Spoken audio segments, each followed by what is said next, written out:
One and well, good evening, everybody.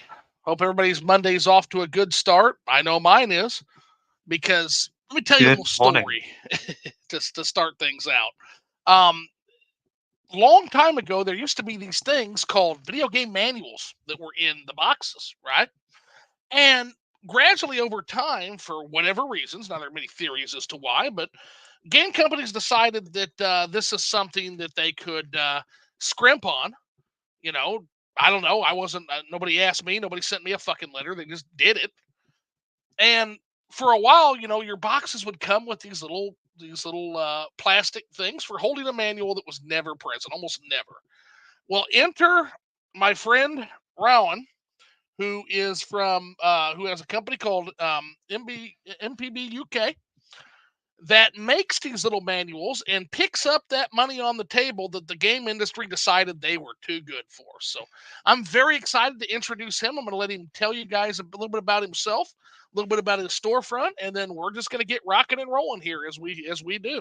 So, Rowan, introduce yourself, tell everybody who you are, and tell everybody a little bit about what you do. Yeah, hi there. Hi everyone. How you doing? I am Rowan. Also known as MBP UK. It's just me, essentially, really. Uh, and a fair few friends that helped me along the way in just double checking everything. Because they're just amazing people. Um, Absolutely. Basically, the whole premise is I love older games. I'm a collector from like N64, a little bit of SNES, GameCube, that sort of thing. Right. I always remember having them fondly. I loved them and everything. And it was just when I bought a Switch, uh, I opened it up, it just looked weirdly empty. It did. Even though they had chips in it and that sort of stuff. And I was like, why is this a thing? That's a bit weird. Um, and it's something that was on my mind for a while. And then when COVID hit, really, I thought I'll just do like a little fun project. It's a little something for me to make a little okay and that sort of stuff. And then I just ended up throwing it on Facebook group, and other people then went, "That's pretty cool. Can I have one?" And lo and behold, 4 years later, I'm still currently making more, which is just unfathomable to myself, really. I And it's such a joy because I love making them. Um, and I thought I was the only one that missed them, and no. then realizing other people missed them, I was like, "Oh my God, we missed them together." I will try and make as many as I can. You know, and that's basically how it's really gone and evolved uh, over the years. And I've learned so much. Like honestly, the skills that I've had when I first started to now is astronomical. In comparison. Well, I've been with you So yeah. almost since the beginning, buddy, and I got to tell you, when I first saw, I think it was my first manual was like the Zelda Breath of the Wild, the kind of the compendium and checklist that you had with it. It was just a really nice, and then Oh, that was my first one, was that the was that the version 1 one? version one. Now, I also have the version two. I Okay. upgraded, but my yeah, Ah, my then very you can first. see the difference. Oh yeah, definitely, for sure. And and here's what's amazing about it. So the first time I found it, I think it was a Nintendo Life article that highlighted it, right? And was kind of going on about these like little manuals. And I remember, so keep in mind that I come from the old PC black box Ultima games, right? So I was Cool used to things. having Yeah. cloth maps and detailed manuals and codexes for the world. And like it used Yeah, to be that absolutely. video games, in order to combat, because here's the other thing, like game companies love to cry like babies about secondhand game sales and people selling their games or the used game stores like GameStop, right? They cry Hmm. like babies about that. And my whole thing I've always said is, don't you guys fucking understand that the more you guys digitize and the more extras you cut, you are actually encouraging this trend of trading games in willy nilly because people don't like. I don't know about you, but when I would trade games in, one thing I always kept, I didn't keep the game, but I kept the fucking manual 9 times out of 10. People don't like to trade stuff like that in. Like they just don't. No, no, And so no, if you, they don't. They see it as a collector thing, don't they? yeah. And you know, so like it just seems like it's just counterintuitive. Like the more you guys digitize, the more you devalue your own product.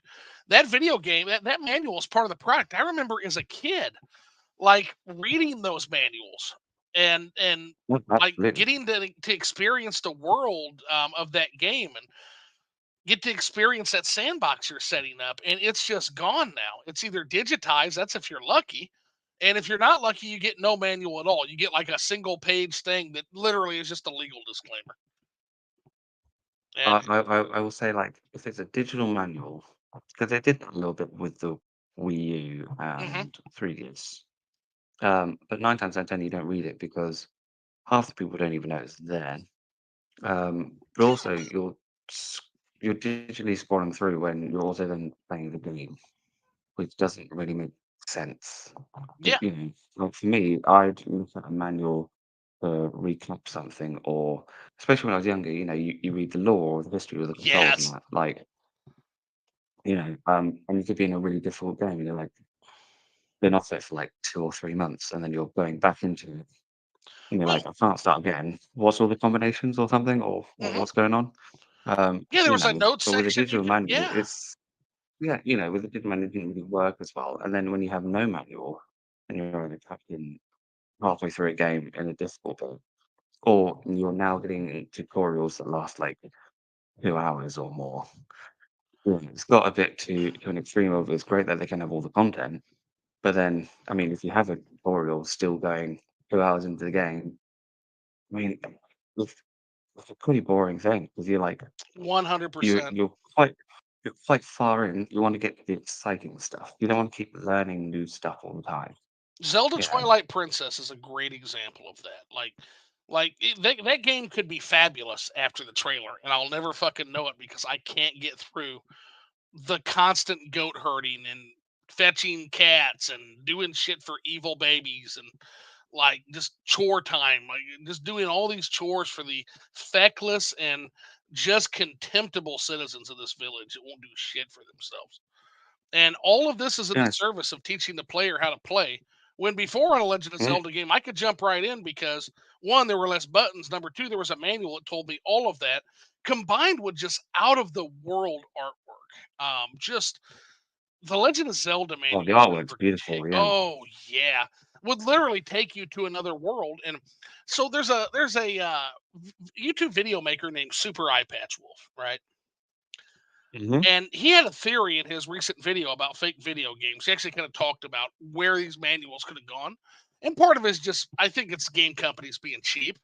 But another part of it is as the graphics got better and better, with an 8-bit game, you really have to kind of put people into the world. And part of the way you did that was through manuals with these beautiful, sweeping artworks that kind of took you to that other world and showed you what you could picture when you were playing the game for yourself.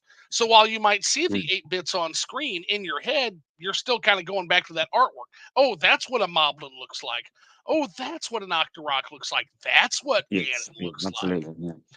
And as graphical fidelity got bigger and better, they no longer needed that added immersion in order to put you in the world. At least that's Eyepatch Wolf's theory. But I actually kind of disagree. I think the very act of reading the manual, reading is there's not much more immersive than actually sitting down and reading a good anything, whether it's a manual, whether it's a novel, a short story. And I think the mere act of reading the in-game lore oftentimes would put me in the game so much.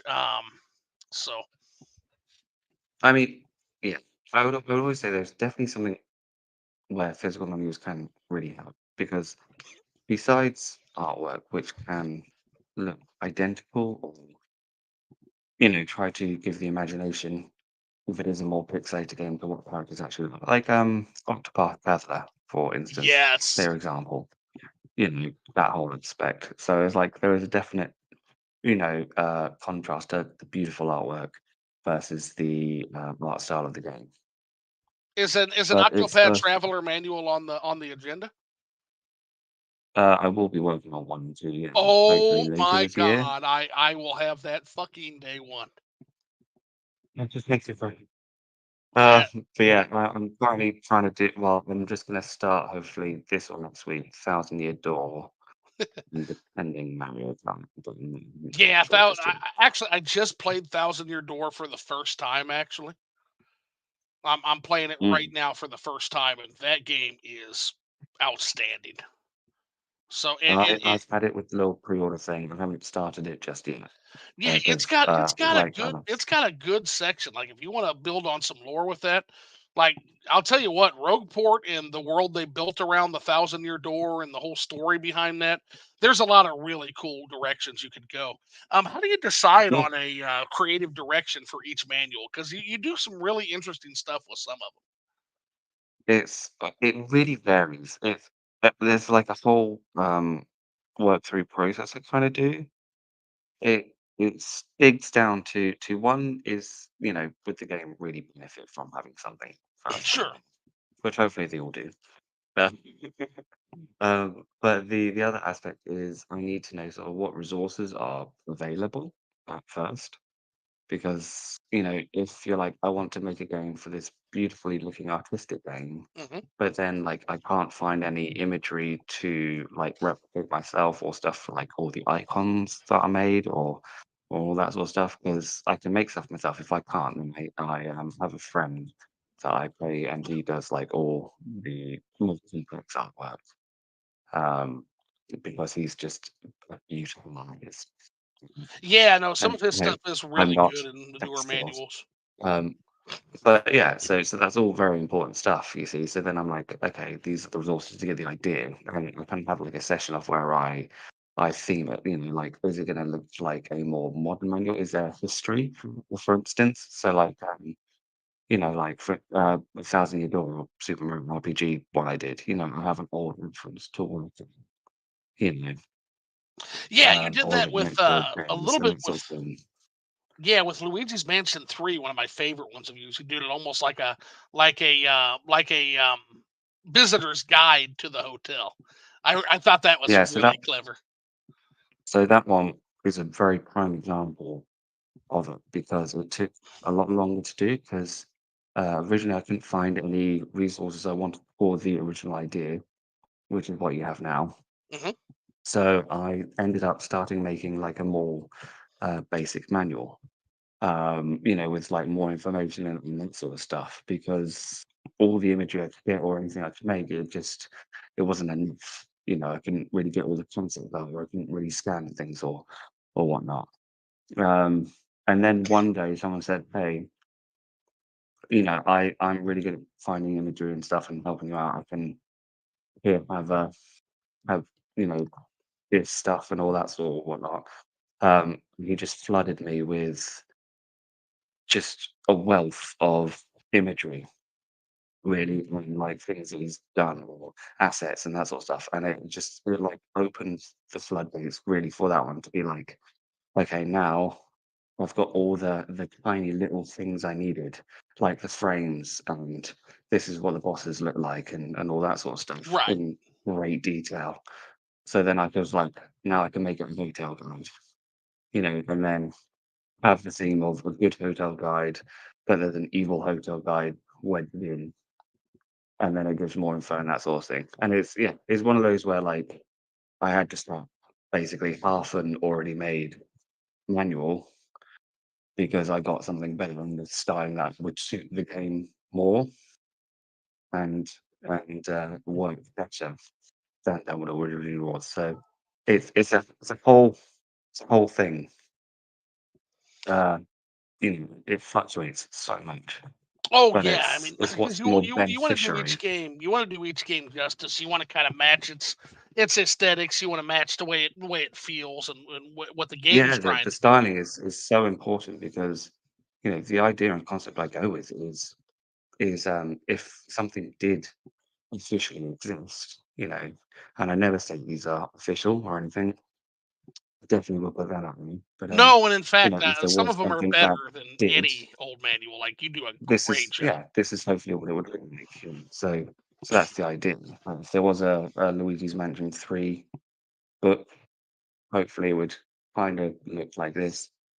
and just be interesting and fun, if that makes sense. Right. There's kind of a little bit of it. Once again, manuals weren't just there to teach you how to play; they were expansions on the game itself. That's kind of how I've always viewed Yeah, them too. So, for yeah, example, a Luigi's Mansion manual might look a little bit different than a Metroid Dread Survival Guide, for example, which is another great, yes, great one. And or Animal Crossing, Animal that Crossing, that's going to be yes, Animal manual, Crossing was. but that was more beneficiary to be more of a booklet style for completion and checklists because there's so much to do in them and to gather and everything. When I was making it, I was like, you could just say controls and this, but everyone knows the controls pretty simply because Right. they're pretty simple But what you controls. don't know is So that I was one like, fish you can miss literally. Like you can fish yeah, all day long, all day, every day, and there's that one fish that like you don't even know exists, except for there's a fucking blank exactly. spot in your fish compendium or what.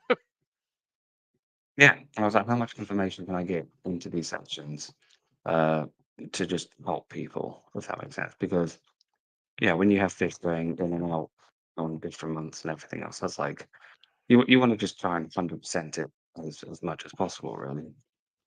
Now you Oh, say excuse me. again, I'm not surprised that this took off. You said you were a little bit surprised. What manual would you say was kind of the turning point where you're like, holy shit, I can absolutely like do this and make money off of this? Like when did that happen? When did it go from like this is something I love doing to holy shit, this is something I love doing that I can actually do like for money? Yeah, I remember that days. Um, yeah, so it was a couple of days, but it was one main day. It was so I shortly released Super Mario 3D All Stars. Okay.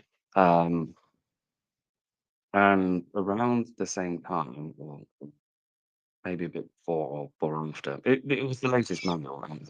Okay. But Spawn Wave, um, sneakily and amazingly secretly bought some, and they did a video on it.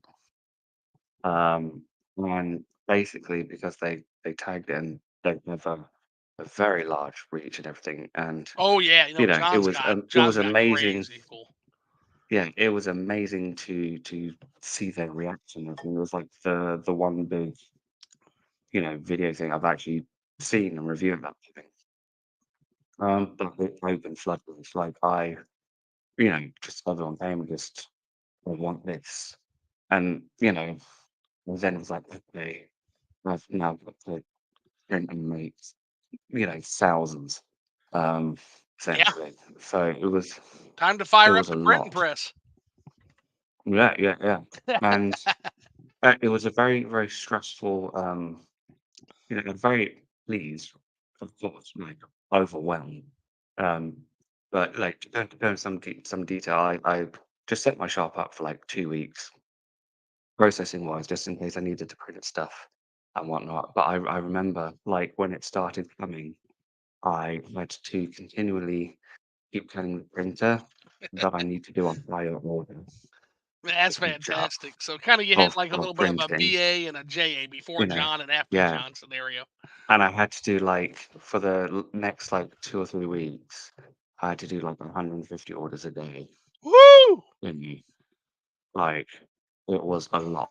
And I was just like, okay, this is now got very serious. And I did have to ask other people to help me.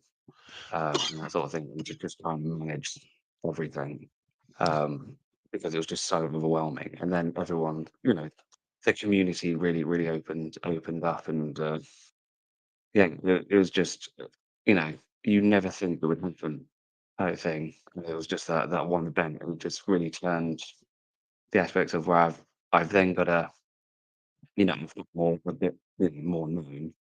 And then in some regards, I was like, okay, I really want to make this a thing. How can I consistently uh, start making more and better quality, visuals and manuals and that sort of thing.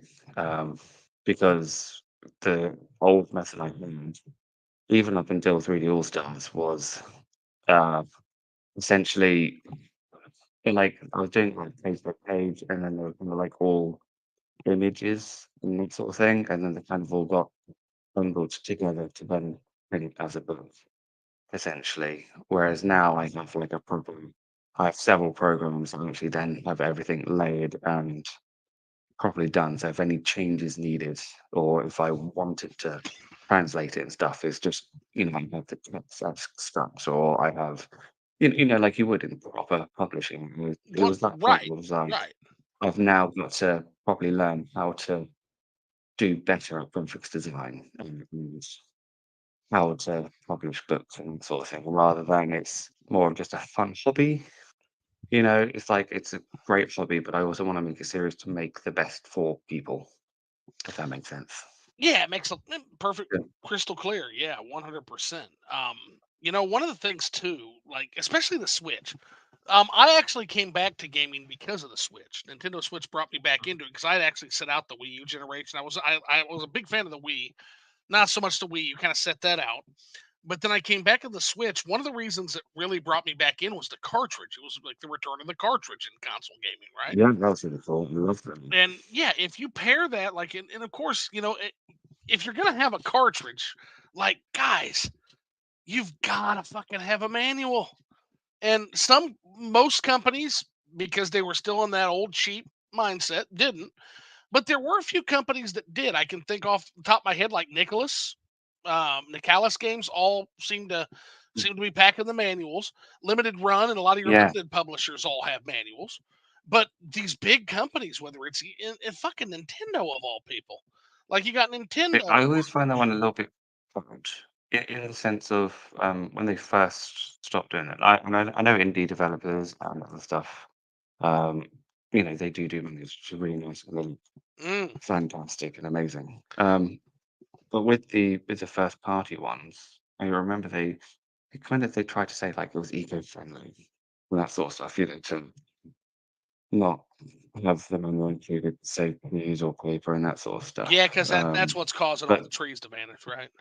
yeah, but my argument now always is like you have so much recycled paper which you could Exactly. use if you wanted to, and 100. half the time as well, like no offense to Nintendo, of course, or anything like that, but a lot of the time when you order off their website or anything, you get pre-ordered bonuses of like a notebook or something like that, And personally, I would have preferred to have a physical manual again rather than a notebook, Oh, I'm if I'm that makes physical sense. across the board, Um, 100%. Like whether it's you the know, game, but whether it's the I manual. know it's a lot of different work because obviously then they have to hire people to actually do the graphic design of that. So I don't even know if that is a factor as well that they want to try and cut costs in some way because of inflation purposes or whatnot. But I'm sure yeah, that's I some of think it. I'm sure that's some of it. But at the end of the day, like, and this is my message to big game publishers: if you don't want to make the products we want, someone else will pay. That's like leaving free money on the table. People like you, people like, and you're not the only one. Other folks have stepped in now. When yeah, you were the that first was one, insane. yeah, Chaos Retro is one that comes to mind who does amazing Spanish manuals for Spanish speaking crowd. Yes, I've seen it. I've seen a few of them. Yeah, Yeah, you've got because a lot of Nosy people ask Tegu, me to do Nosy. Yeah, Nosy, and I know a lot of the We Exchange and then each there's other's stores I don't manuals even know a lot. about that they're just It's making cute. like Vita and PSP, and but I see them on Etsy. That's too old for gaming. Yeah, he Okay, did yeah, that as I've got well. I've some met of him a theirs, couple of times. and the point being is that these people are looking around and saying, "Oh, okay, I see free money. Nobody's going to pick up this money. Nintendo, Capcom, Activision. Nobody wants money, huh? No, no, no takers.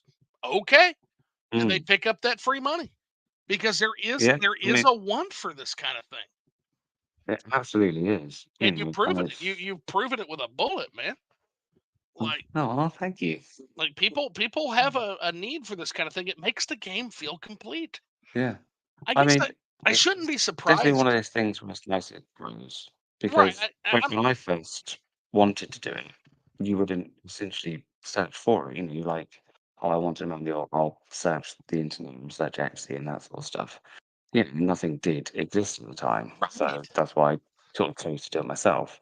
But then it is quite nice to have other people put their own spin on it.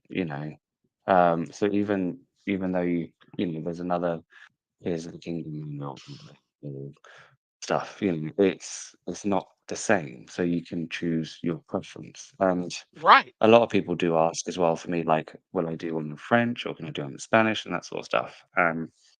Unfortunately, I'm not fluent in any other language whatsoever. Right, right. You would want someone I else can that barely would speak ideally English service as it that is. market. Indeed, yes, and to do that properly, then it is also like a bigger cost to that as well because a lot of translating companies or stuff are Right. expensive.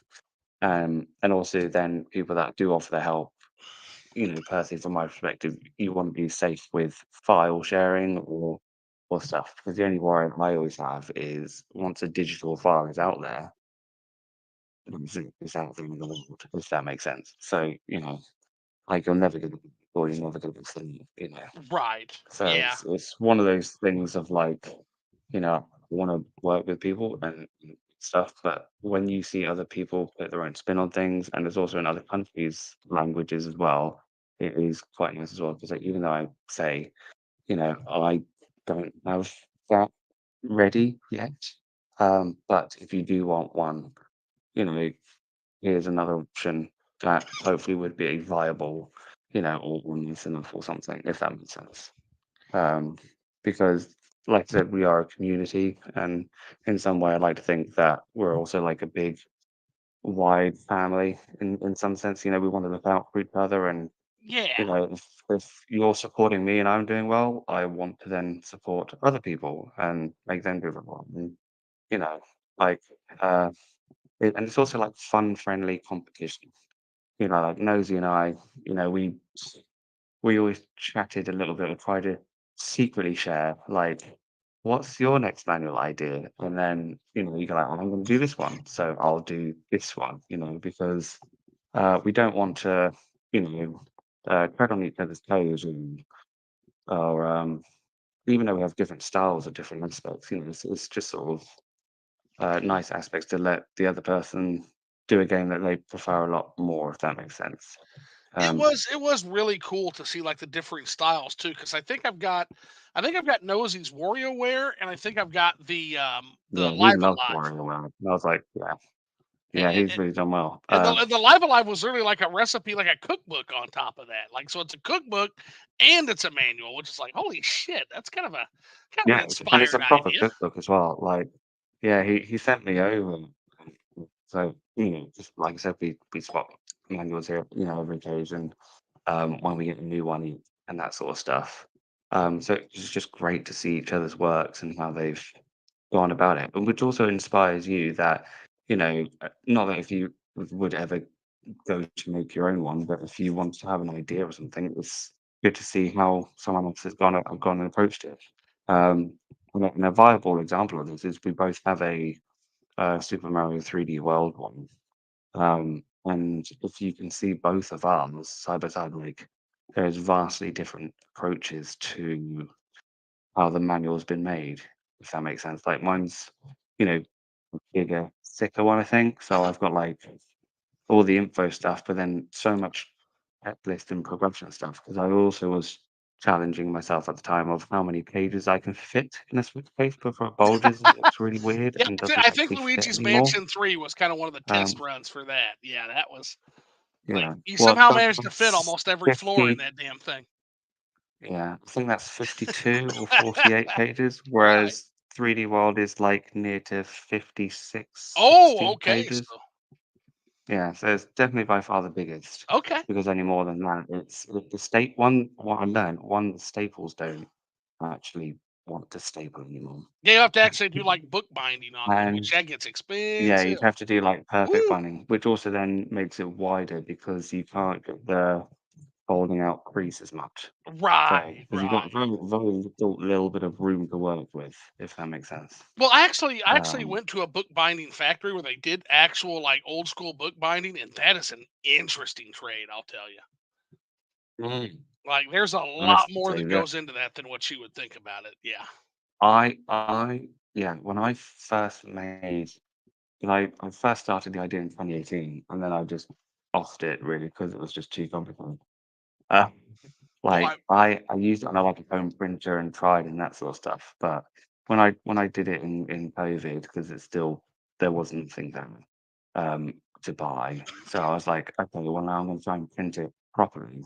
And I remember just spending like 3 or 4 months just buying samples and test things and like when you've got these big industrial machines and you're like printing like one or two little booklet things, it's very expensive because they use a lot of power, if that makes sense. Because they normally like, we want you to do, 500 of these and cents to make the cost worthwhile, you know. Yeah, like Like actually one going to little an actual publisher, yeah, they like to do it in the big bulk. yeah, yeah. So they want bulk sort of stuff. So when you have like, I'm just doing one or two just to see how the print turns out and how the sizing works and all this sort of stuff is like 40, 50 quid a time. But it all works because you learn this is the paper I want to work with. This is how I can do coloring. This is how I can, style things or make it work together. This is how I do double pages, blah blah blah, and all the Right. other stuff. It was a big thing, but it was one of those very important things because I'm very proud of how it turned out. Because when you have a finished product and you buy it and you hold it, it's one that I tried to mimic as much as possible of like the old Nintendo books and stuff. You kind of have that cool paid feel, and it's not really glossy, but it's not just flat matte and stuff. It's got the old uh, sense, hopefully, Well, I can. as I much as mean, I can. I missed it. I miss the old print media for gaming. I'll tell you that one of my favorite magazines of all time. Actually, it's a British publication. It's called Super Play for the Super NES. Mm. Um, and I went on a literal like odyssey to collect every issue of that in like early 2000s. And I got to tell you, it's still one of the most interesting collecting adventures I ever went on. I'm talking literally, there was one time I had a special fund set aside for when these magazines would appear in the wild. And I would literally sometimes travel across state lines just to get them. Like, I finally ended up Oh, amassing yeah. like the full set of Super Play, but just the art style in there and just the amount of soul that was put into old print media, whether it was manuals or magazines or or Absolutely. strategy guides. It was just on a like think about the Earthbound strategy guide. Have you ever seen like the Mother or the Earthbound strategy guide? Yeah, no, I've seen the Earthbound ones, and Yeah. when you're talking about it, I remember the old Zelda ones and stuff that Yeah, I used well, to yeah, the Zelda: A have Link as a to the kid. Past for Super Nintendo You know, literally had Hyrule lore in the actual strategy guide. mm, Like talked about they're, like the they're absolutely clothing that insane. Hylians would wear and shit. And I'm just like, oh my god, this adds so much to your A lot product. of depth. Yeah, Yeah, yeah, and they don't do it and that's anymore. They that's just sort of don't what you want. care Mm, anymore. No, one thing I always find nice in a way that uh like if I make a manual or something, well, I mean, in the Zelda sense, Link's Awakening, the one for that one that I did. So Yes, I do it was have nice to that get one. Yeah. it's nice to get the inspiration from the old Game Boy and update the styling and and everything for the new one, which is really good. But I also remember that at the time, on like Twitter or anything, they re-released or released or something, updated artwork for Link and everything in his actions or moves or whatever that would have been in the manual for some of them. And I thought that was really, really nice. But it was only on like a single Twitter post from, Nintendo or the artist and that sort of stuff. And I was like, if you have like Link images and that sort of thing, and you don't put it like in a poster or on that, I was like, I feel like it was a wasted opportunity. So it was actually really nice to then kind of say, like, I'm going to use this in a manual because it belongs here, because it's the Yeah. same artwork, but now it's also updated and it's one of the No, best it came out things, really. I great. loved doing it Yeah. because, yeah, it's It one of came, it makes you like sort of like just feel really nice because then when you compare the two, um, which I did quite a lot because I wanted to really have the essence. Well, of there's a the old into continuity the new there. If you look at lineage. that guide and look at your book, there's some continuity between the two now. Oh yeah, yeah, and it's nice to see it in HD and high res, like the original idea was. And yeah, it's one of my favorites in that sense of like lost art or just released art that never gets used and that had a purpose. And, you know, Well, chat's been popping in. Let me just go to the chat real quick, and we'll kind of go through these, and then we'll get back on track. oh Mike yes, feel Clark free. says, "Good afternoon, gentlemen. Using my Charles Emerson Winchester III voice. What's going on, buddy?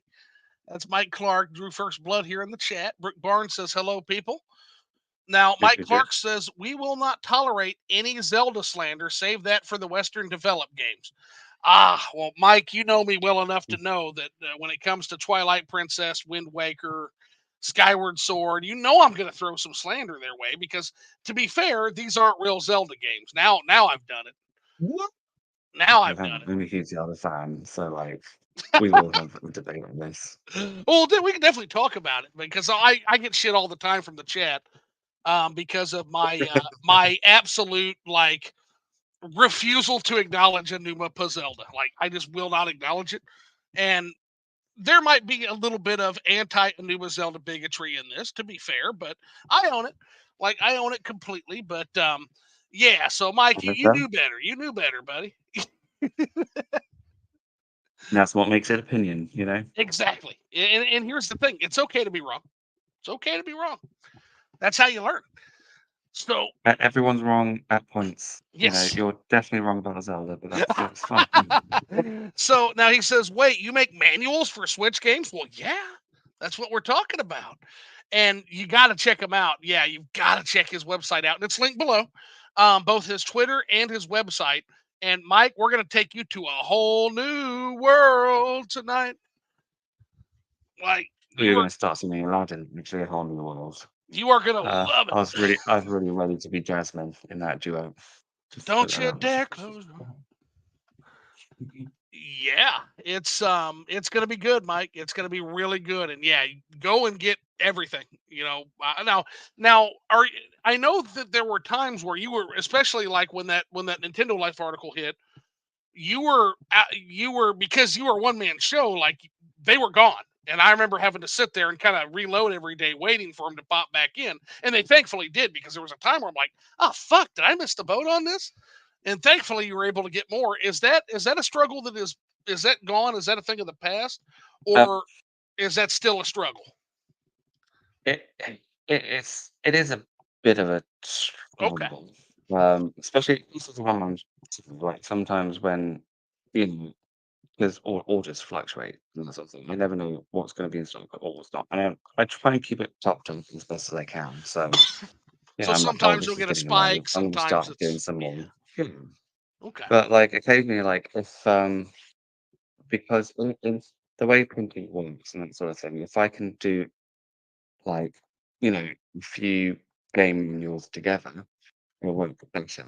So Hmm. if for instance, like one's pretty low, two aren't there just yet, then one might be a little bit out of stock for a few days, or depending on the week, really, while the others empty, and then I can, you know, it's sort of save a little bit really in the long run to try and just get them all together.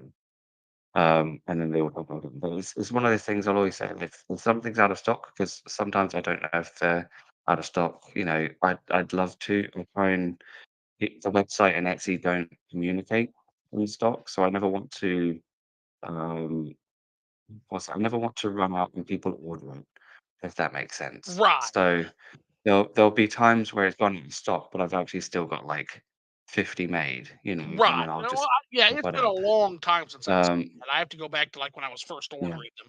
So you've done a good job. um, I've never had yeah. trouble getting So any of the it's new stuff for sure. exactly, and I always try to keep on top of it as much as I can.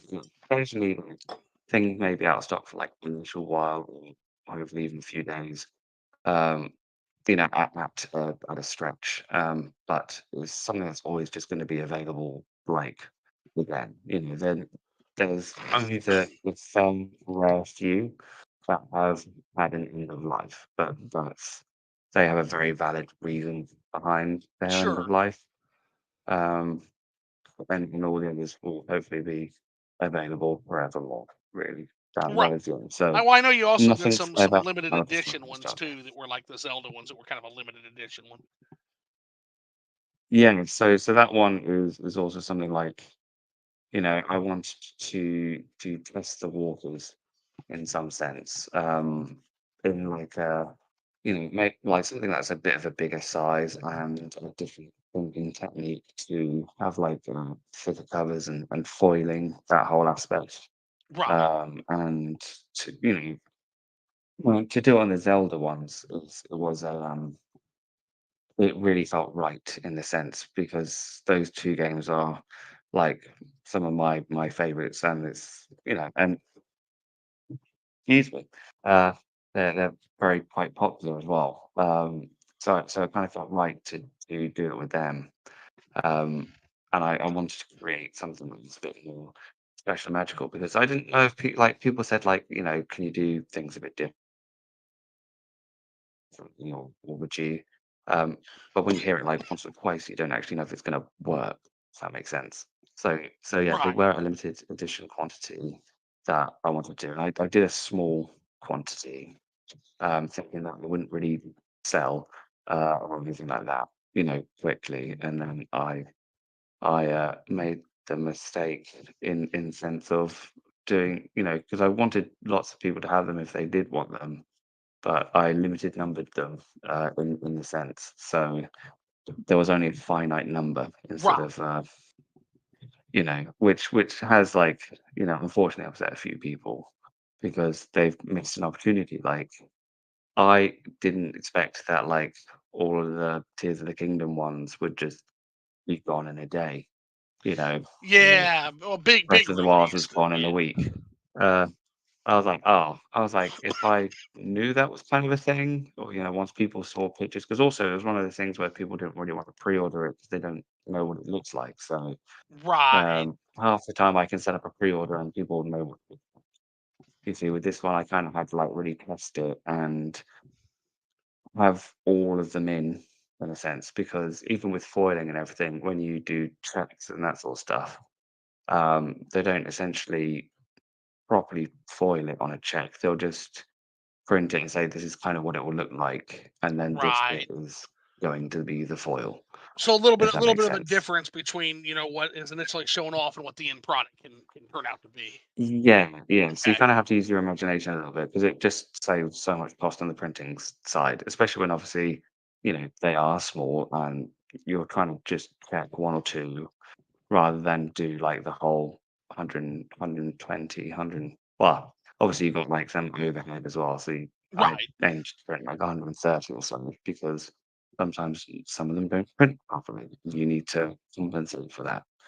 Um, but it's also another learning curve because if there are limited editions and people do want them, then it may be better for everyone to have a timed limited release rather than just a finite number, if that makes sense. Because then, I think that's what some publishers with their games, like limited run games and other at the time super rare game. I think that's what they ended up going to, just because I think they just got sick and tired of hearing people be like, "Hey, I got here literally 2 minutes into your sale and it's all gone." Like, what the fuck, man? yeah, So I think they got sick of that, yeah, and so they're finally like, you know what? Open pre-orders, and it's gonna go slower, but it's just how it's got to be.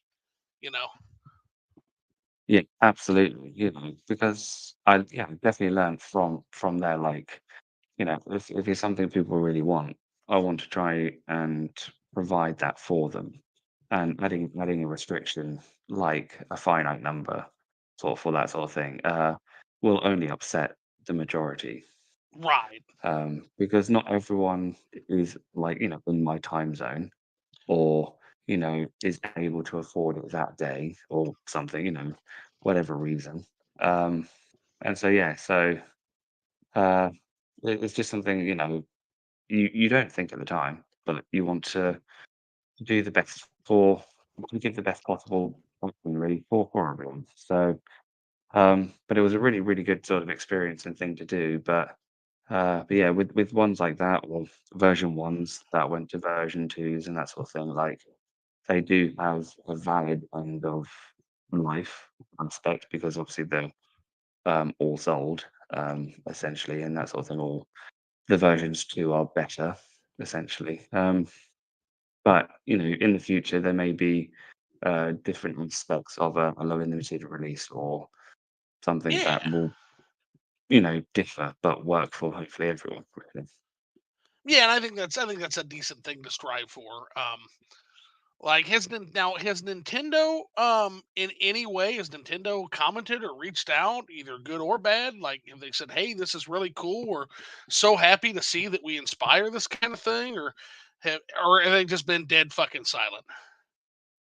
Um, not really. I aimed to like I think years ago when I first started to try and send like an email to be like, "Hi, Yeah. um, hope these are cool and you're okay with it." But I never had anything. Well, So I I was said like, I okay, would well, say that's unfortunate, but I'll you're leave them. probably better off, honestly. Um, Well, yeah. given But it how was something fucking jumpy because Nintendo's been lately, copyright wise. yeah. So what I always aim to do because obviously everyone's like this legal sort of stuff, and it kind of opens up a whole like can of fish, or can of worms, I think, Sure. where the basis of how I create them hopefully works within like a magazine or something or another publication. It's like transformative information, that sort of aspect of where it's not negative I to was yeah, I no, Nintendo and you're safe. and the revenue and all that sort of stuff. I can all but tell you But you're the safe. And the the reason imagery for it is for a purpose. It's not for right. And not only it, that, but like Nintendo, because as an investor, I can tell you because these conversations came up. Nintendo's after like big score. So if Nintendo feels like a product is depriving them of significant revenue, that's what they pull the trigger on. So you'll notice they don't go after the people, for example, that download ROMs. They go after the people that host lots and lots and lots of ROMs, et cetera, et yeah. cetera. Yeah, I can almost guarantee that like you're in. I don't think you're in any danger of that kind of thing, but it would be nice if at least somebody from Nintendo at least acknowledged that, hey, this is the kind of passion that their IPs I provide, and it would be nice to hear from them. I think, but I mean think we're I've probably holding our breath for nothing there. yeah, I mean I've worked with developers and everything on missions for their indie channel and whatnot. So there are official ones I have made out there, which is really, really cool. So Yeah, Nintendo, has gone through the process and everything, which is also great as a learning thing because you also then know aspects of how Nintendo would provide things or what their restrictions are and that sort of thing, which is always just useful information to have. But yeah, in terms of, like like I said, I always check out several other people to I try and get like some solicitors and that sort of thing to check, but they can be very, very expensive. Because they just like having chats with you for several hours and charge you hundreds and hundreds of pounds. Um, right. but it would be something that they do that a lot. They're like, "Oh, we can discuss it," and I'm like, "Great, but can we also maybe make sure that this is in writing?" And they're like, "Well, we'll get that." And I was like, "No, I don't want to get that. I just want it in writing, thank you."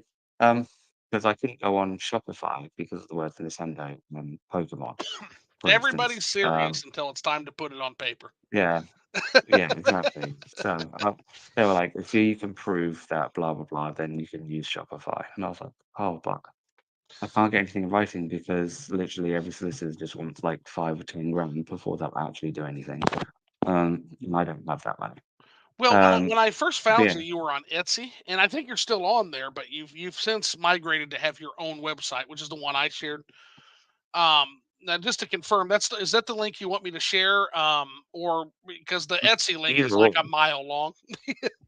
That's yeah, well, there was. I'll type in the shorter version if you want. Uh, Oh yeah, yeah. If you could type that in the chat, and then I'll share that in as well, just so people can have a there you perfect. Yeah, and then I will add that in at the end of the stream here, guys. So you have a couple places you can buy these from. go. Yeah, that link's better to use, but it actually surprisingly makes it a bit Okay, cheaper gotcha. on some fee stuff as well. It lowers the commission a little bit. Okay, so Um, so which place but gets yeah, you the most there's commission?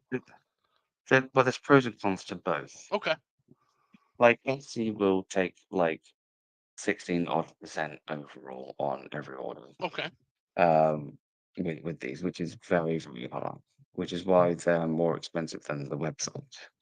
But they also do like really quick sort of like because they protect orders because all the labels are made through them. Like if there's any okay. issues with anyone's mail getting lost or delayed and that sort of stuff, they are really, really quick on that. Whereas on the website, they are cheaper because um, the percentage fees of every order and everything transaction wise is vastly lower. And because I have control, I can do stuff like reward points and assisted tracking costs and everything. I have vastly more control to do, so reward points can be like for doing after so many to basically get a discount rather than just waiting for a sale and that sort of stuff. Sure. And for larger orders that I like to normally try to protect or help you with protecting them and keeping them tracked, I can do assisted tracking or free tracking rather than just the standard free delivery on standard items on Etsy, if that makes sense. So like, there's a lot more orders than anything. The only negative aspect is if anything does go wrong mail-wise, it's the same company I use as Rowan Mail, but because it's on the website side, Etsy obviously won't protect it and resolve it very quickly because they're a massive company. So I have to do that manually. And Royal Mail for international orders, just they can take a few weeks to can go through things and stuff. So Especially, it's a more especially if prolonged plain face deal sort of stuff. So yeah, there especially if are pros and any cons to international both. orders, if it goes through the fucking and most of the time we're okay on UK side of things, but anything from Canada will some oftentimes end up in the New Jersey Customs Shipping Center. It's like the New Jersey. It's known as like the fucking black hole of fucking video game international ordering. Mm, So like if you order something from Video Games Plus and it comes through New Jersey, yeah, have fun waiting almost until the fucking eagle screams like 3 months later mm. when it's almost time to cancel your fucking order because it's literally just held up in customs that long. I hate that place. Well, Sorry. honest, yeah, no, that's fine because like I know when things are seasonal, like Christmas, for instance, postage is going to be heavily delayed. Because there's just an influx of just so much mail going through, and people are on strikes or holidays or something. The whole shebang. So I'm like, on the website, I can easily say like, this is going to take longer than normal, because of holiday season. On Etsy, though, I don't have control on estimates that it publishes to people, and it doesn't really take my processing time half the time. So a lot of the time, when people say like, "Where's my order?" from the US, like I've only handed it to the post office like 3 or 4 days before. Sometimes I'm like, "You're not." It takes 2 to 8 weeks or something, depending on the season and that sort of stuff. You're not going to get it in 3 days from Pe- the UK to the US, and it's it's kind of like I wish I could kind of change it, but I honestly I can't, and it's just a weird one to get to. So I was sort of on that. Um, People think the yeah. mail works like fucking Star Trek beam me up Scotty tech. Like, man, it like And the only thing I find really upsetting with Malcolm is when and I totally understand it because it is all part and parcel of the stuff. But right. like for It's instance, not like Goku I instant very transmission, guys. It's no, yeah, I'm very very very fortunate to have like just so many lovely reviews and everything, from pictures, like the new videos they're coming out with on Etsy and all that sort of stuff, hearing stories and stuff. It's lovely. Absolutely, like it keeps me going and making me feel motivated. well, But I I've always do got one feel a coming little bit too. sad Speaking of which, like when I've got a video review that I'm going to be making once I figure out how to make my iPhone camera and get that to the TV. Like, because I want to be able to show the manuals off. I've got a whole bunch of Switch manuals Mhm. that I'm going to kind of show off for my Flipping the Switch channel, and definitely be putting Oh, links in thank you. there too for you guys. Oh, Thank you. Thank you. That's very kind of you. No, no, Uh, it's thank you. Thank you for not giving up on the printed media trajectory. Thank you. I Because am trying to do my best. Yeah. yeah, so many have just forgotten that trajectory, and they didn't have to. Yeah. I don't feel like they had to, but I'm glad it hasn't been given up on, especially with, like we said, we're talking about indie titles, and I guess I shouldn't be shocked that indie titles are so quick to embrace like printed media and to embrace supplemental materials. Since basically, I kind of view the indie studios as picking up all the money that the big studios are leaving on the table. Things like Metroidvanias. The big studios only recently have started dipping their toes in the waters and making again with Dread and Prince of Persia and like but I'll tell you, as good as Dread is, and I love Dread, it's now my favorite Metroid. I don't think there's been a single Metroidvania top Hollow Knight. Period. I don't think it's happened. Um, Yeah. Hollow Knight is really good. Hollow Knight's insane. Or like a game like The Messenger or Celeste, which Celeste is like one of my Mm. favorite platformers. Like the last, Oh, Celeste is really good. Yeah. oh, Celeste is an experience. Like it's a full narrative I'm, platforming. It's got it all, man. So I'm really glad I got the physical me subs too. because obviously that was one that, like when they first released it, it was all done, and then the quality Right. is insane for it. So I'm really glad they did kind of a A second retail. run. Yes. And Yes. it's important. Like, So and here's the thing: I support limited run game companies. I do support them. I like that there's an avenue that wouldn't or otherwise be available for a lot of games. But if you can do the retail run, I will never be mad at that, even if it undercuts one of the games sitting on my shelf. Because at the end of the day, I want as many people to have access to these great indie titles as possible. That makes the industry mm, stronger overall. I feel like a I just lot of want to people find a get way. selfish with collecting. They're like, well, oh, you just undercut my lovers in a dangerous space time from super rare because now there's another lovers from a dangerous space time. Motherfucker, that just means that thousands more people are going to get to potentially play this game. So come on, man.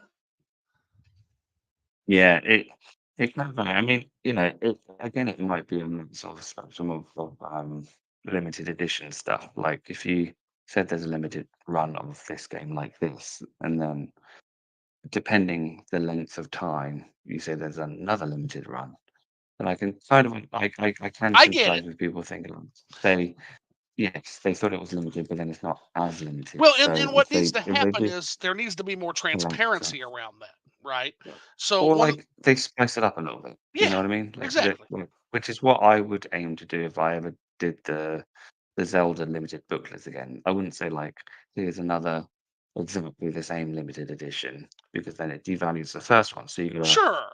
you Yeah. have to change it in a way to say like this is a second edition and it's like this, but this is like a timely. So it's a Like different limited variant run comic from book covers. the things. Exactly. Yes. Yeah, something Yeah. like that. And some do that well, some don't. I Right. find, but it's yeah. So now Mike Clark says, "How you feeling, Brooke?" And then also, "Holy cow, I didn't even know this existed. You have a new customer." So I think Mike Clark's going to check out the store. So Aw, yep, that's good. yeah, That's awesome. feel free to have a look see. Yeah, you're going to find some Like, great stuff, man. You're going to find some really great stuff. I aim to do my best. Now Brooke Barnes If I says, can do better, let me know. "Oh, definitely. Yeah, hear that, Mike? Let him know if there's anything you specific want or if there's anything that you think could be better. Because again, that's the thing. We same with me. Just as a streamer, as a video maker, I run off feedback. So now, Brooke Barnes says, "Good. How you doing, Mike Clark?" Mike said, "Very much alive. Thanks for asking." And then he says, "Would it not make more sense for publishers to include a manual instead of spending development time making an entire first level of every game a live action tutorial?" Mike, I've been saying that for Mm, decades, literally. yeah, that's one of my things. I think it's a really fine balance. Like I said, sort of like if you have a tutorial lasting 2 years, the game's not fun to play Yeah. because most people would be done by doing. You're not getting into any action Well, sort of and stuff. keep in mind Um, that and the everyone, tutorials are only I fun know, once. yeah, and I understand, sort of like that game could be someone's first game, but as people look and understand, like, some people really do like the basics, like this is how to move and stuff. And I was like, surely, if you had a manual that's easily displayed on everything, like Right. two-page web, this is all the basic controls.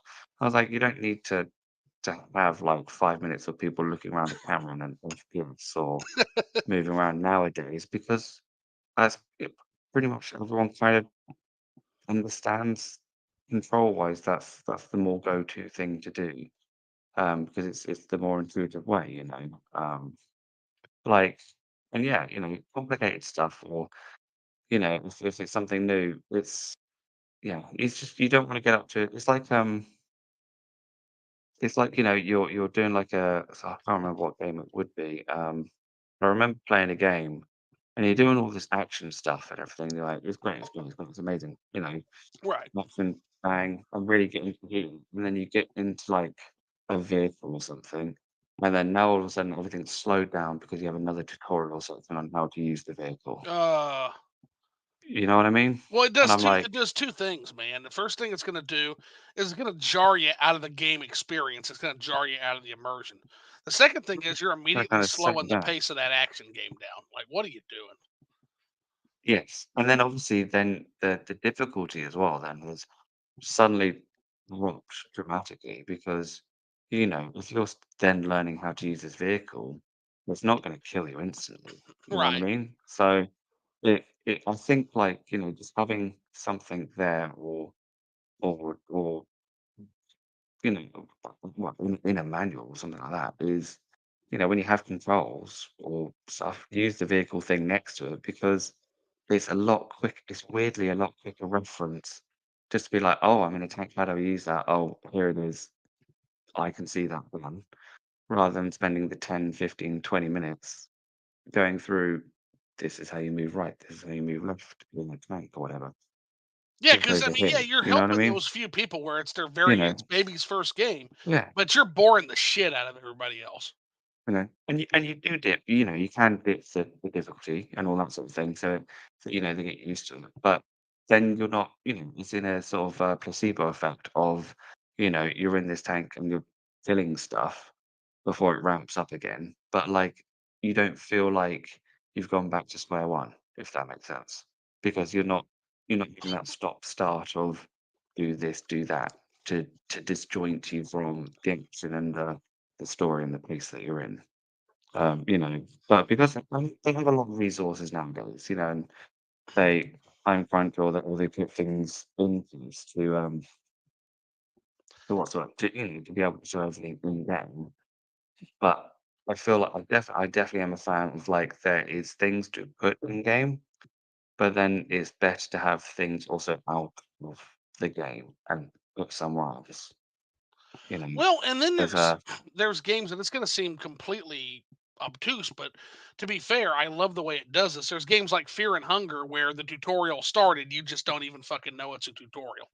Like the game is literally showing you in like the first.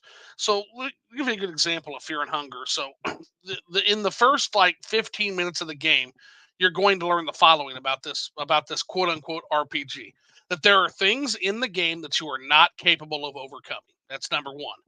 Number two, okay. because no experience is given, enemies themselves in most battles are not worth having. Number three, you can actually use items to do more than just what's in the menu. For example, taking a bear trap, and dropping it on the ground at a pursuing enemy behind you. And number four, the environment in itself is very interactive and often leads to shortcuts. These four pieces of information are shown to you within the first 15 minutes, and they are everything you need to tackle the remaining game. And there's not a Mm. single tutorial screen in there. It's just that the tutorial's already begun and you just don't know it. And that's perfect. That's like the perfect amount of information to time. Yeah. Because it sets it up, I And mean, it back in teaches you by the experience. Like if you linger in the yeah, courtyard for more than 10 minutes, there's a pack of dogs that's going to attack you. These dogs will kill you. They will absolutely kill you. You can't fight them. I mean, they used to do that a lot in, like, older retro games, of course, Hmm. because you had so much limited storage and that sort of stuff. They're Yes. like, "Oh, you've got this. Well, learn how to use this with this. If you know, I mean, uh, Mario games, for instance, they'll, you know, they'll say you can move around, or what was it, use flood in Sunshine, for instance, Mhm. and then here's an enemy. They don't tell you like this is how you use, this is how you do everything. So they did with like a little movie thing. Um, Hang on, let me try and get one. Oh, okay, Ocarina of Time. Perfect example, right?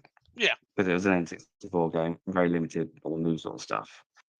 You get a sword, had a lot of cool, new stuff progress to a little teach you bit. too. Yeah. Then there's an enemy. What do you do with the enemy? Use the sword, and then you know how to attack. Hmm. It doesn't have to hold your hand to then Well, show you well, look at a game how like to Super attack, if that Mario makes sense. Brothers. Like the very first screen, there's a Goomba. Now, you can stomp on the Goomba, you can jump over the Goomba, you can literally go all the way around the Goomba by jumping on other things.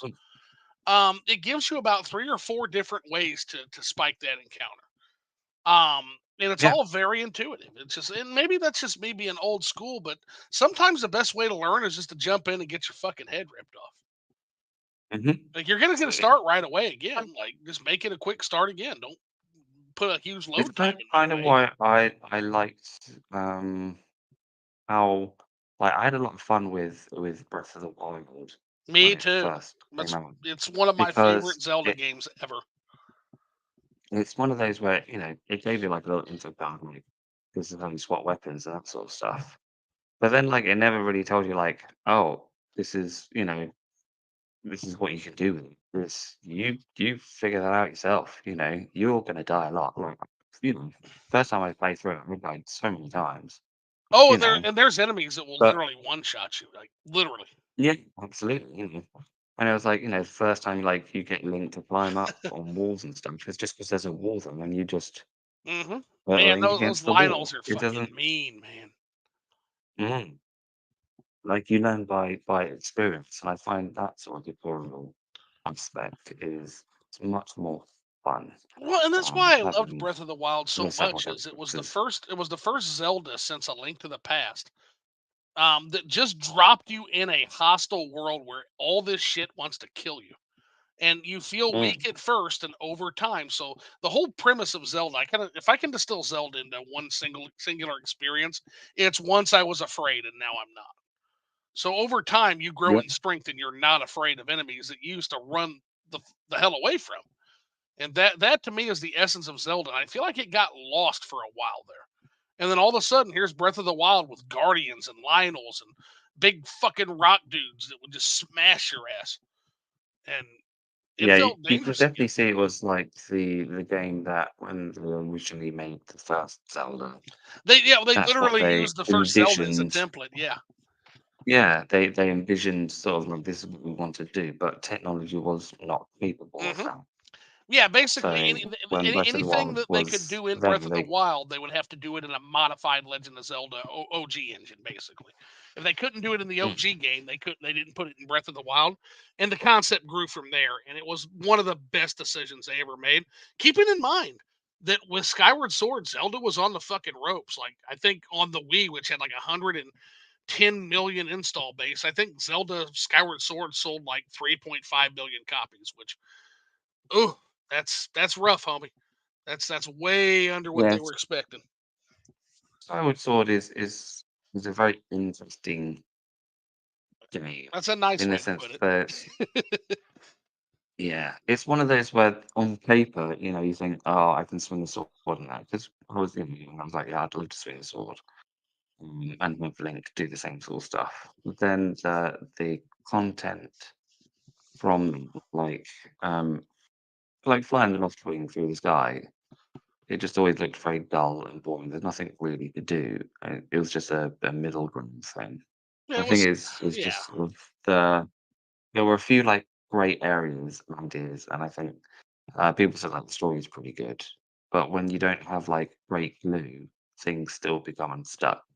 Yeah, Instead of using like really glue to make it overall solid, they kind of used like grit stick, and it's yeah, it's well, not at the the heart best that was Zelda game screaming because out to it's me with Skyward Sword is just the fact that, like, look, you're already starting to put me in these weird Rube Goldberg, Rubik's Cube, puzzle corridors all the time.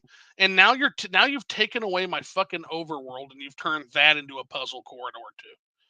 And it's just like Yeah. I just Also, with every new entry, I'm just like, this is not fucking Zelda anymore. Like I don't know I mean, what I the find as fuck well, this like is, art but style, the art style. Because I remember when I was younger, when Wind Waker first came out, I wasn't really interested in it because I was like, oh, I really wanted something whimsical and cool. And Wind Waker was very cartoonish, so I wasn't too interested. I mean, it's one of my fun favorites sure. because it is hilarious. Um, but at the time, I wasn't interested too much into it because of its art style.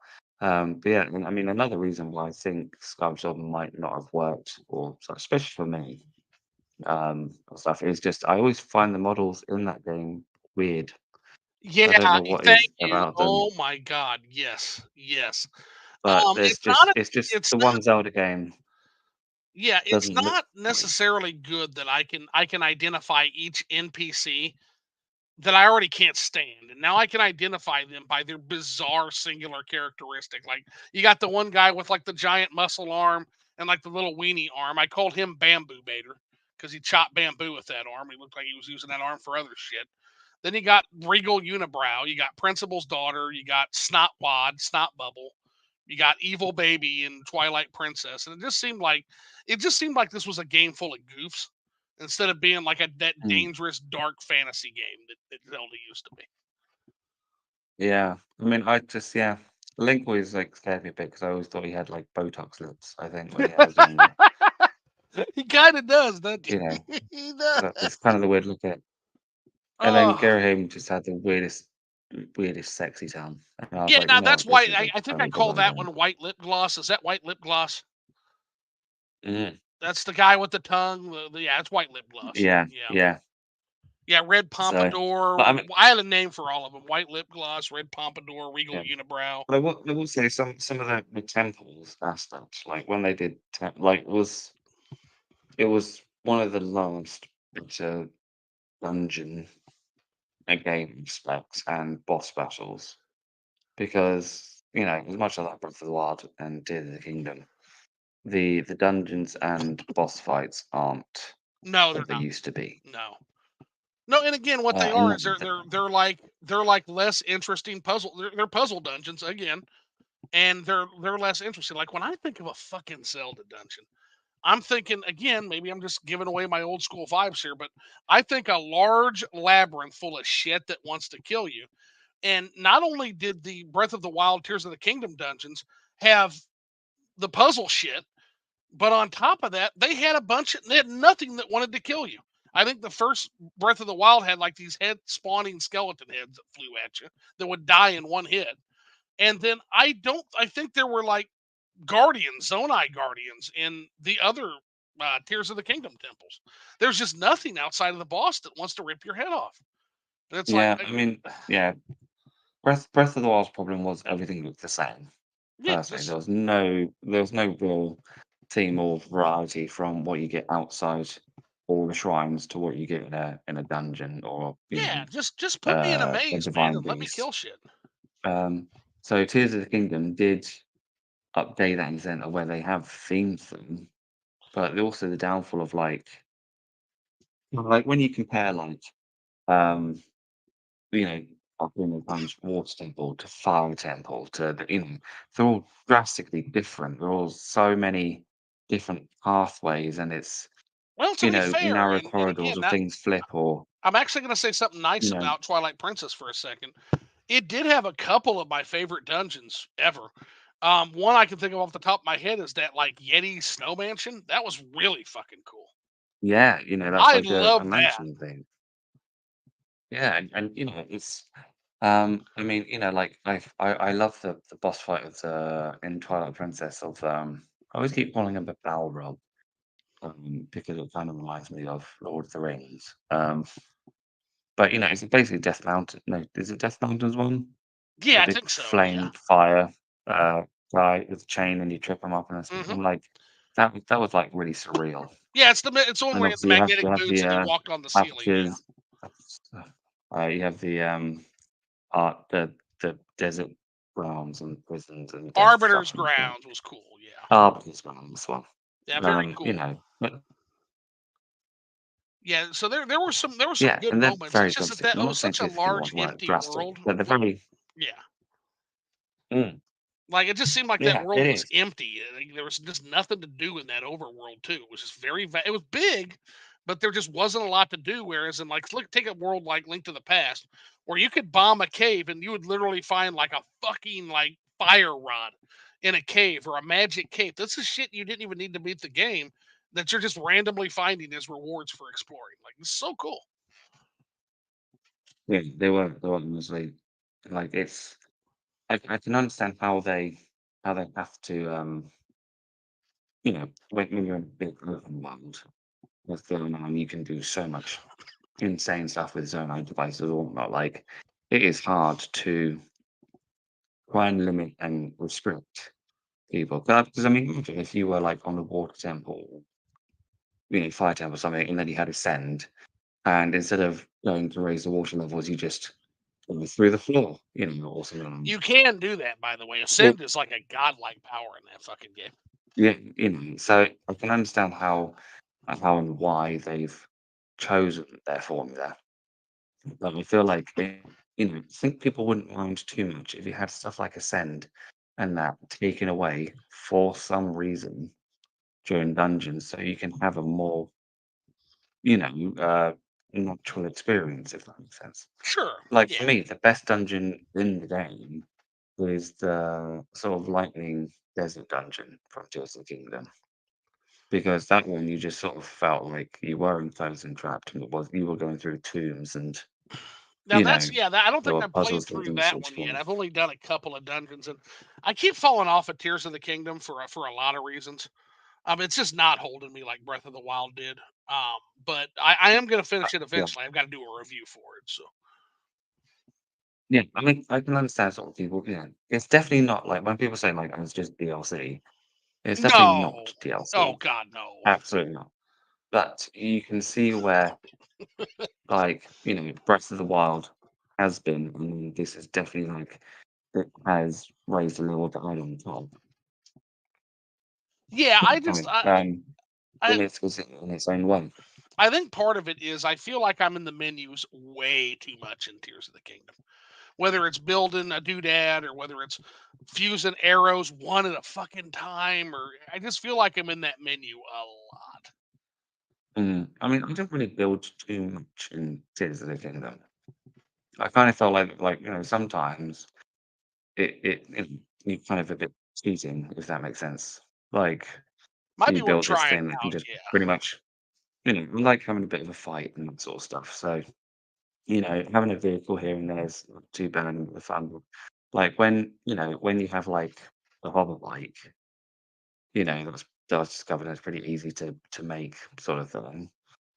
I found like when why am I not why why bother building any other vehicle right. when the really cheap hover bike is available, if that makes sense. No, it does. It Mm. absolutely does. I mean, I was not a fan of the building. I feel like here's the thing.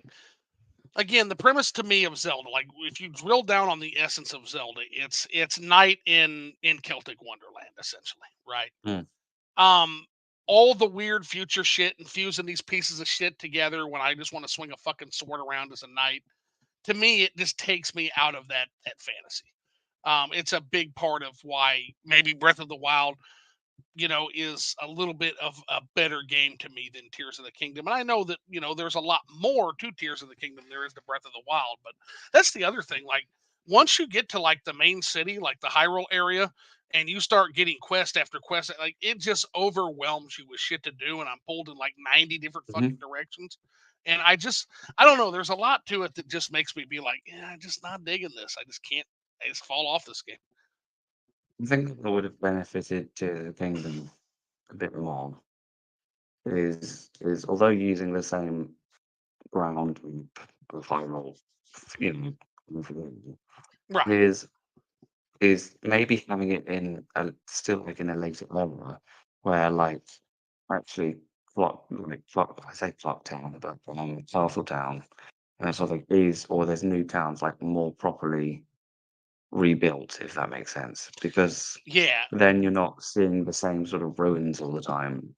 Well, That exactly, and is, or at the very least, yeah, the towns you've already built, like fucking Terrytown, that you're instrumental in, like canonically instrumental in building Terrytown, and the guy who built Terrytown, when he sees you, doesn't know who the fuck you are. It's like, what? mm, Are you kidding me right now? It's like, I mean, yeah. I think. it's they just didn't seem to care about the continuity, even though it's a direct sequel.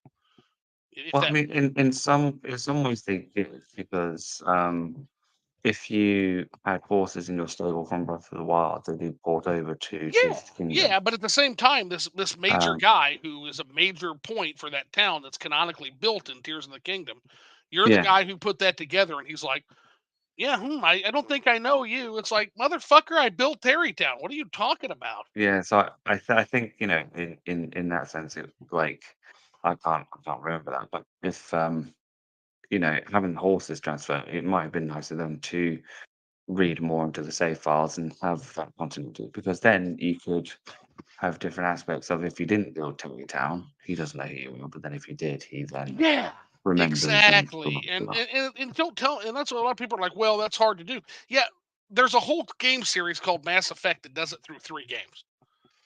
Like, I mean, it, the thing is, though, yeah, with in that regard, though, I mean, no, when Breath of the Wild was made, the save format or whatever that was done for us, it's one of those things I feel was designed in mind or accessible because well, yeah. And to I be don't fair, have did they a know? flag Y- that's or that sort of Yeah, thing, yeah. Were they? so it Did they would even know there was be going to be a easily sequel? done. Because I don't feel like they even knew there was going to be a sequel to that game. No, exactly. I don't think there was Okay, so that's originally, but no, I that's think it's fair. because That's okay. I think they just added too much that couldn't be put into the game at the time. Okay, So so then that's a they fair opted point it then. as Yeah. DLC or then going from. So coding wise, someone coded Yeah, Terry hard to Town's quest plan for. line to go that way. It Right. might not be read properly from the save file, so Yeah, difficult to whether plan you for have it or not. continuity if you didn't even know there was going to be another game. Yeah. Yeah, Um, fair. and it's the first one since Ocarina of Time and Majora's Mask really that, well, besides Wind Waker 2, Phantom Hourglass, and Spirit Tracks, really, Well, that and to be actually fair, the has a proper Majora's sequel. Mask, yeah, had the Majora's Mask had the advantage of literally taking place in a whole other world too. Yeah, I mean, well, Majora's Mask was like, the greatest rush project ever, I really. I am very impressed by Majora's Mask. So I find more to appreciate every time I do replay through it. Akana Valley, for example, I think I would Mm. like to see an entire game that revolves around fucking Akana Valley. That's such a cool. There is so much lore and so much craziness. It's an Like, amazing area. within it would be amazing. Like, it would be good to expand it. Controversy to believe. Well, I don't know if it's a good opinion or not. Really, I always felt like, um, because after the Girls' Masks, they had Wind Waker, and then after Wind Waker, like I feel like they kind of went on a bit extremes with it. So Wind Waker was like cartoony, and you know, open world and all this sort of thing. But then it didn't. Well, I mean, for me, I was like thinking like I was too cartoony. So when Twilight Princess came out, my thought was, even though I love it, like that sort of thing, my first thought was it's kind of a wannabe Majora's Mask, where it's trying to be Interesting. Okay. dark, graphic, and a bit sinister, but it doesn't really hit the same mark Majora's Mask did.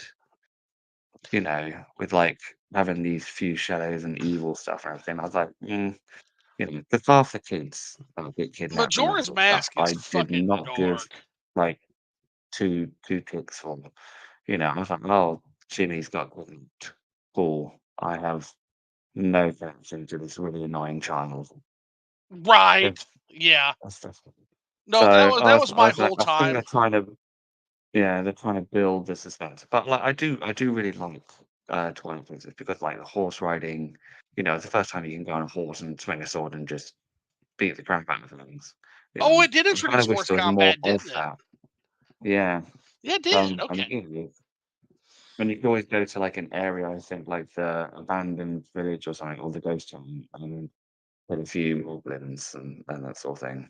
So that was always a bit fun as well. So you can actually have some replayability.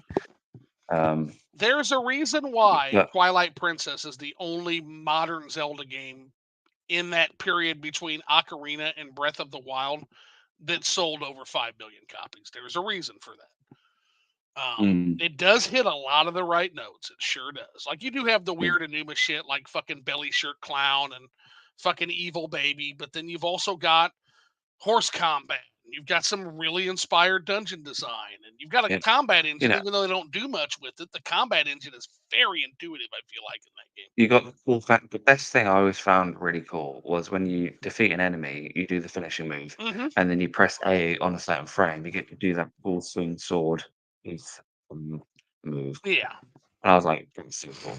And it was the first Zelda game really when it's the end of the game stuff was bloody hell for me, and, like, worth, you know, it's not like sort of like, even in Tears of the Kingdom or, Breath of the Wild, like, you've defeated the divine beast or whatever, you then go to the end boss, and instead of having, like, a proper challenge, you just go like, "Well, here's the end boss then because you did that." um, which is pretty hard, and then you get a really easy boss towards the end. yeah. Kind of, you got Like your in penultimate Twilight boss and then your Princess, final boss. Yeah. yeah, in Twilight Princess, it was like, oh, here's Zelda imitation, and you got to beat him up. Oh, okay, figure that out, and then you have this giant, sort of beast pig thing sort of thing that you then have to sort out, and then afterwards you have to like slash him off with sort of a horse and all that sort of thing. Then you combat the bloody guy, and stuff, and then Thematically, that might be my and if favorite. you fail Yeah. any of it, you have to do the whole thing again. So like that's why you needed to collect all the hearts and stuff so you can start. I was like, as a boss, as an end game Yeah. boss scenario, it was bloody because you stormed the castle Yes, I, and I think I agree and with then you this. beat 'em, and I was like, it was bloody great. And The I don't entirety. believe there's another game that does as good Yeah, as that. the entirety of Hyrule Castle in that game, from the time like when it starts off with like the Hyrule Castle music, and as you slowly climb the castle, the Hyrule Castle music slowly becomes like enveloped in Ganon's theme, Yeah, and then I by the love that. time you That's get to great. the apex, it's just Ganon's theme. Like fucking brilliant music, Mm, brilliant musical building. In that moment, having to fight like the two Iron Knuckles and shit. Or Dark yeah, Nuts. I Sorry, kind of Dark always wish Nuts. there was more because those are the hardest enemies, and they're always my favourite because it's like, you're one knight against another knight, sort of thing. I still say that Tears of the Kingdom and Breath of the Wild absolutely did themselves a disservice. They had Whiz Robes, but they never had a Dark Nut or Iron Knuckle type enemy, and I feel like they did themselves a No, major, shot themselves in the foot with that one. I feel like. yeah, I mean, I can I sorry, hang on, let me just get some water quick. No, you're good. I mean, they give us Lionels, but it's not the same as fighting that Apex sword and shield enemy. Like, I mean, with their, combat or combos, that sort of thing, that Link is a little bit limited, he's relying on different assortments and that sort of stuff. Right. But, in Breath of the Wild, you were very limited in enemy variety, Yes. you just found, And with again, they Tears of the corrected for that a Kingdom, little bit. Yeah, yeah, we got the Gleeloks back, we got the Redads or the Gibdos back, but we got yeah, but we you got still Floor didn't get like, Masters. yeah, it was just sort of the sort of trying to like I understand it's really weird. It's like I'll give you one example, actually, Yeah. um, from a sort of game that did do enemies quite well. Um, so um, do Reed of Calamity? What was that again? Uh, Reed of Calamity. Is It's yeah, the yeah, I sort of know what like yeah, it's like the yeah, the real time strategy one. Yeah. So Yeah, so the original like Hyrule Warriors, there weren't that many enemies and they're all the same and that sort of stuff. right, But even though I don't personally like the Hyrule Warriors games or like Age of Calamity for a few reasons, right. um, the enemy variety in that game was very vast and phenomenal. Skyrocketed it. Like it Yeah, was one where you would have a battle through like every mission, every quest thing, you're facing something new. Or there's this big enemy, all the challenges, it's you don't feel like you're versing the same scenario over and over and right. over again. And even with Tears of the Kingdom, they had a bigger, wider selection of enemies, which did make it feel more sort of you know, connected. So, um, I still don't think it was like enough in a way of like slightly different varieties or variations of enemies, if that makes sense. Yeah, it absolutely does. Yeah, we needed in a game that centers that much around combat, you've got to have some more enemy variety. It was the one negative I had Mm. with Breath of the Wild, and they only sort of solved it with Tears of the Kingdom. Yeah, I mean, and I get they do like sort of like here's a level of more difficult enemy and that sort of stuff. But why Yeah, in Age of Calamity they had like I think like electric goblins, ice goblins, and all this other stuff. Like they have different kind of specs attached to all of them. right. You know, it was just vastly different beings altogether. Um, and I was like, that's great because obviously when you're in a battle, you think, well, that one's an electric one, that one's a nice one, blah blah blah. Even though you just kind of you can flash most of the time. Those dudes would But if they fuck had that you in up Tears of too. the They would Kingdom, one shot you. Some of those Stalfos that are on yeah, ice, or they would fuck you up. yeah. And you think like if that was in Tears of the Kingdom in a way, it would sort of it adds more to the you know That's true. oh Those it's those just a weren't there, just a were they? little no no no they weren't there at They did. They all. took the So elementals away. and do you know what actually do you know what my little biggest upset with Tears of the Kingdom is? 'Cause I was super excited. Obviously, I'm excited for it. Yeah, But they did this big thing with Ganon. He's big and evil and all this sort of thing. Right? And the only thing that upset me was I hardly bloody saw the guy. You know, well, I'll tell you like what, I he I like the he kind of was idea. in the beginning, and then unless I got like the memories and that sort of thing, he That's didn't always really yeah. do much until the very end, where then he actually became, what he was meant to look like, I and was then a he just kind of lost fan him. of Calamity Ganon. Actually, I'm on the minority here.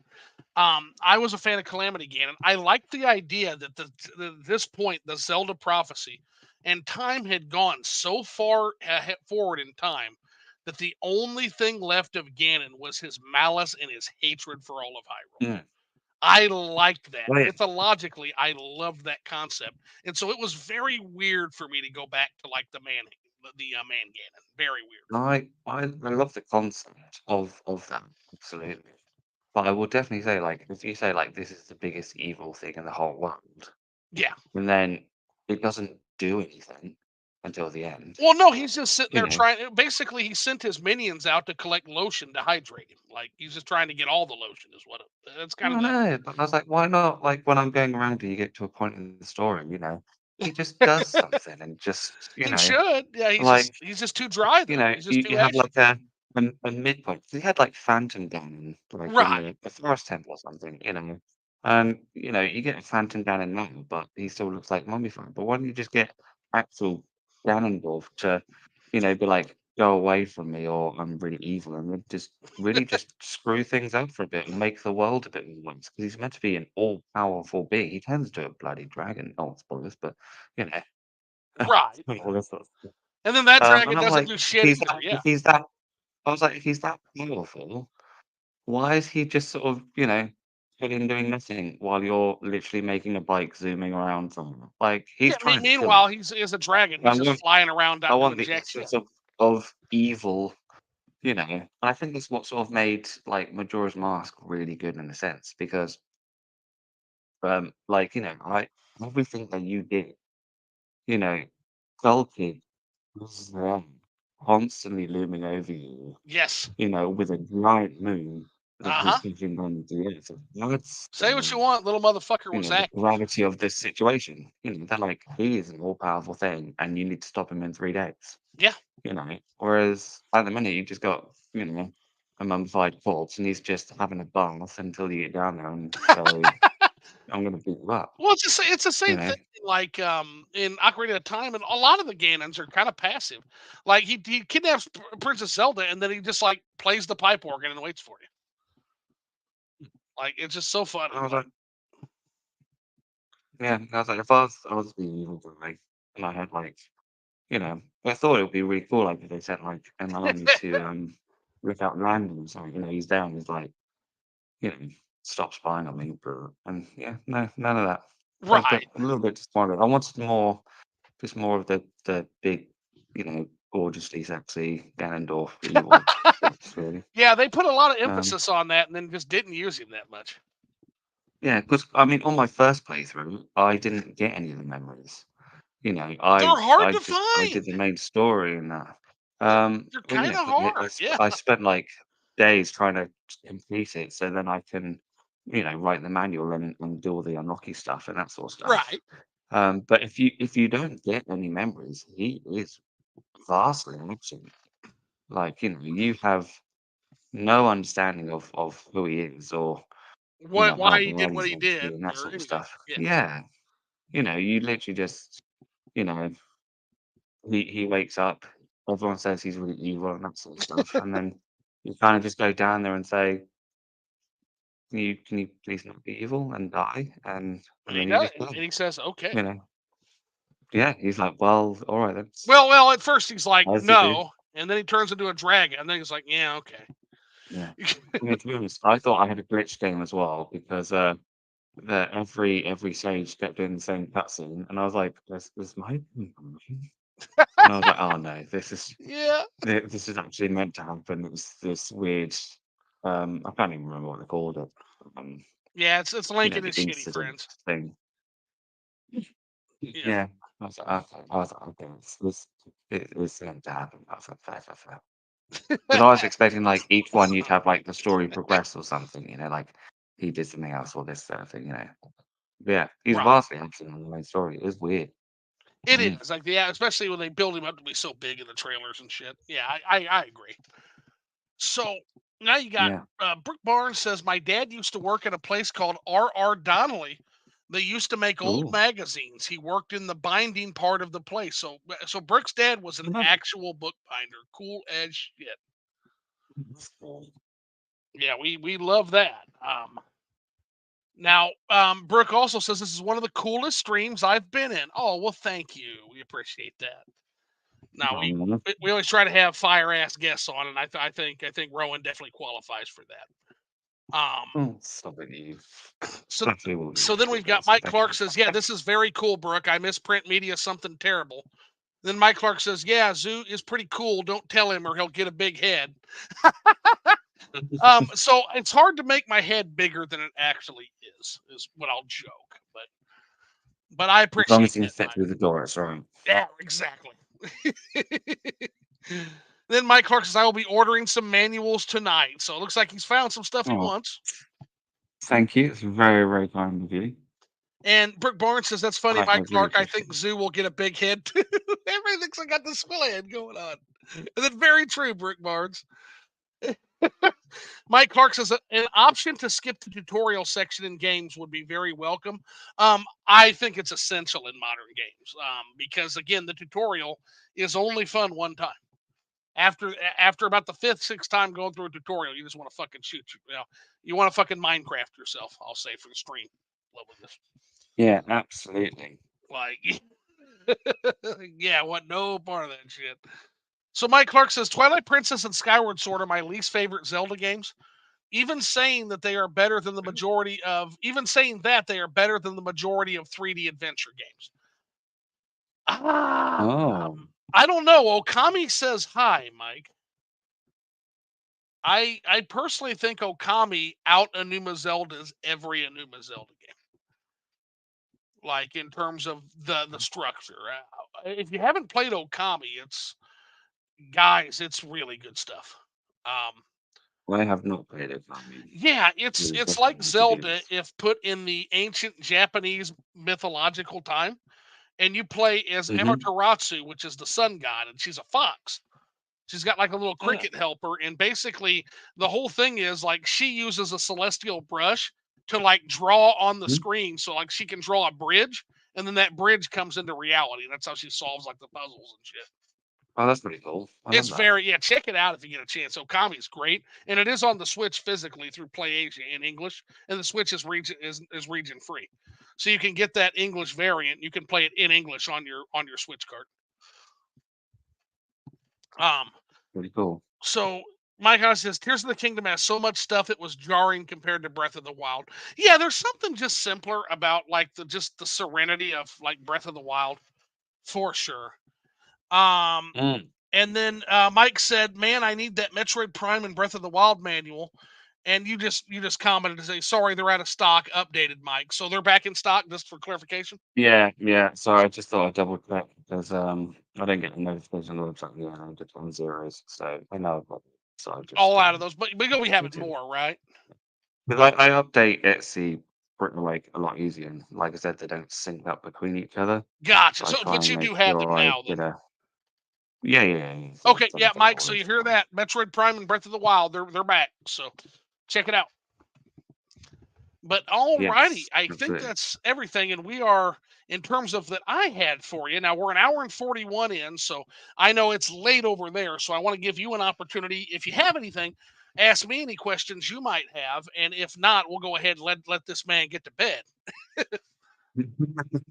I'm always a night owl anyway, so don't worry about it. Oh, I appreciate it. I'm used to it.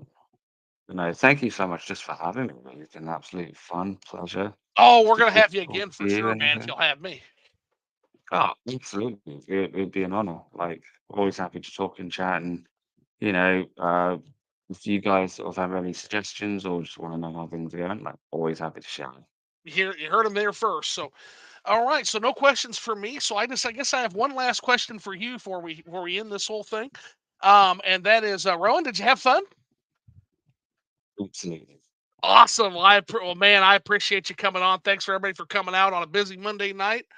I appreciate everybody, and we're gonna go ahead and end the stream. Rowan, if you want to stay on for a little bit with me for the after show, real quick. But um, thanks again for coming out, everybody. I love you all. So you guys enjoy the rest of your night. Go enjoy the rest of it, and get the fuck out of here. I'll see you guys later. A good one.